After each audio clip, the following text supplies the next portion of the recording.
How's it going, y'all? Back with a new damn video with your boy G. Eagles vs. Titans preview. Let's just get right down to it. Sorry I didn't come here earlier this week with a video. I usually come on Wednesdays or Tuesdays or Thursdays. Today is Friday, of course, going into Saturday. So not a lot of you guys will probably see this, but this video.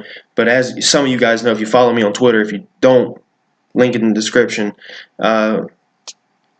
Whoever does follow me on social media, they already know. My dog passed away yesterday, so it's been rough.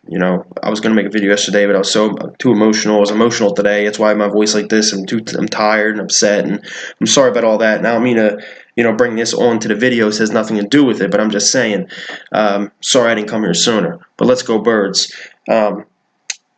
This Titans defense is a little underrated, I would say. That's just my opinion. The Titans, and I'm reading it right here, are fourth in the NFL in points allowed, averaging 16.7 per game. That's how much they're giving up. That's it. So they're total, fourth in the league in that. They did a terrific job last week against Blake Bortles. Then again, Blake Bortles is Blake Bortles. We all know he ain't the damn best quarterback in the world. He did look pretty decent so far this season, but they made it very uneven for him. He couldn't really get his feet down. They were sacking him. I think he got sacked 3 times. And our offensive line has been terrible. And, Jason Peters is now back, which he was last week, and it still looked bad. I don't know if the Colts defense is that good, because I know that rookie that Colts had, that rookie linebacker, is a stud. Okay, he is a beast. But last week, our offensive line gave up 4 sacks. Wentz was sacked, 4 or 5 times? And if Wentz didn't have mobility, for example, if Nick Foles, as I'm using as an example, Nick Foles, if he played that game, we probably lose, because if Wentz wasn't mobile like he is, like he's a mobile quarterback, if he wasn't mobile like that, Wentz, he would have got sacked 8 times.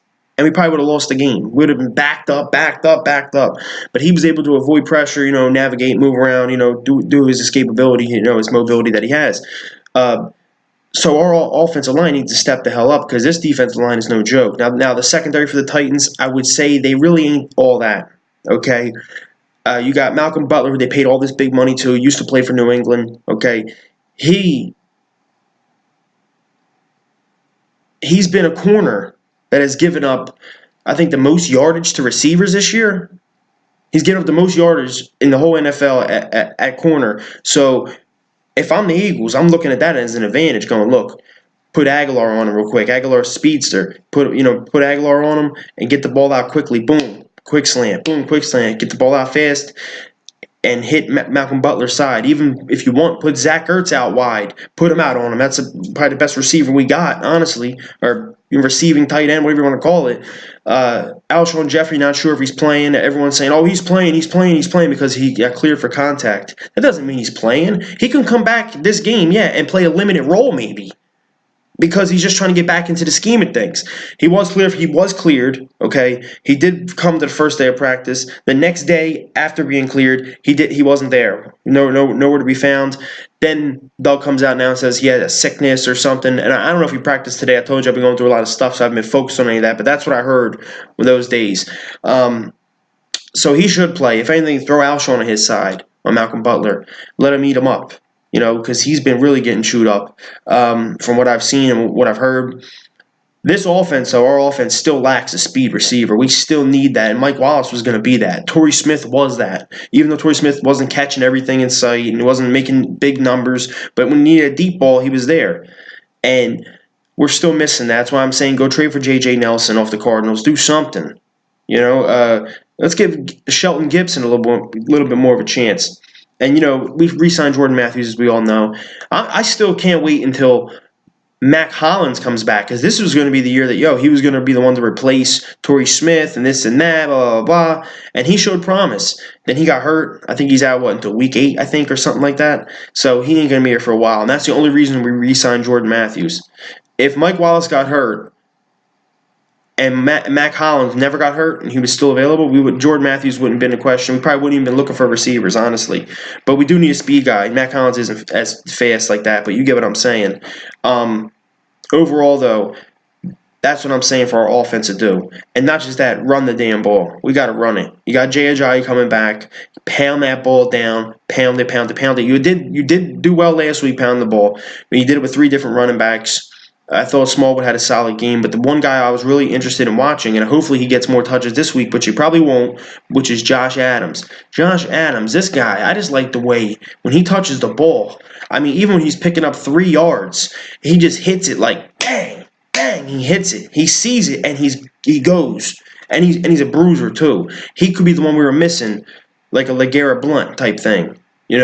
Now he only got a couple carries in the first game. I ain't gonna compare him to Garrett Blount, a 3-time Super Bowl champ, a guy who's been all over. You know him, you know his history. But you get what I'm saying. I like to see something out of him. If you're gonna split carries with Jay Ajayi and everyone else. Overall, though, that's on the offensive side. Now on the defensive side, on our defense, Marcus Mariota, okay, is playing the game, but he's not fully healthy. Okay, I think they said he has no feeling. I think it is I can't remember if it's his throwing shoulder, the elbow, or the hand. Because someone, an announcer said elbow or shoulder, but they comes in the game, they're talking about this glove that he had on that had like 3 fingers or 2 fingers like this covered, and the other ones are open. And it was like a custom-made glove for him or something. And he even practiced with it this week. Last week, they won the game, so I'm not going to criticize Marcus Mariota.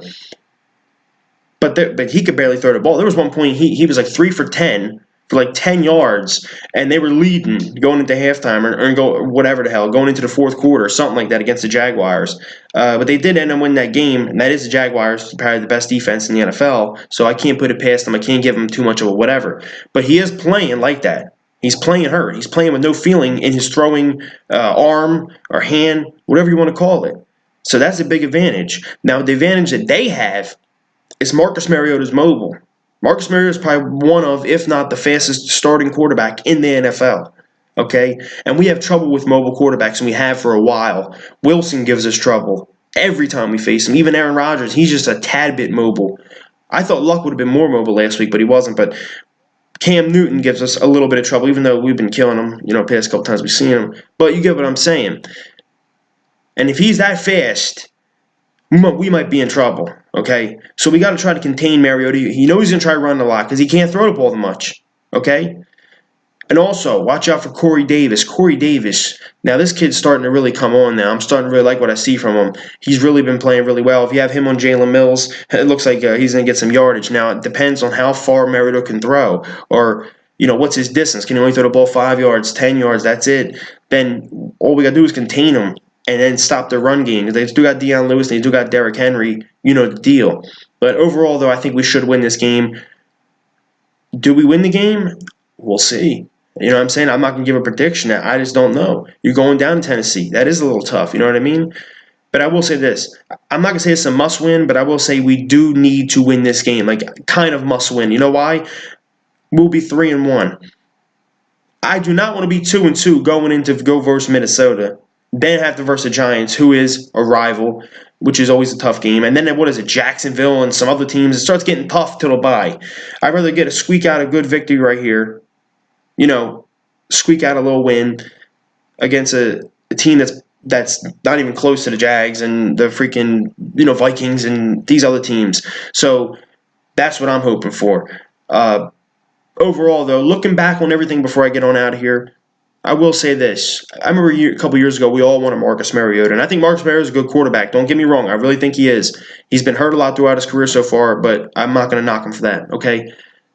Looking back on it, we wanted to give up the farm for that guy. You guys remember that? A year later, instead of giving up the farm, Chip didn't give it up. He just settled with Sam Bradford. Year later, we end up giving up, not the farm, but we give a lot of picks to move up to number 2 to take Carson Wentz. That was the best move we have made as a franchise. And I'll tell you what, if we would have gave up the farm for Mariota and roles reverse, say Wentz would have went here and would have been doing what he's doing now, and we would have been stuck with Mariota, man, I would have been pissed. So I'm happy we did it the opposite way because I take Carson over Mariota any day of the week. That's just my opinion. But let's go Birds. The flag was fly, and comment below on your thoughts. And if you want to follow me on Twitter, link in the description.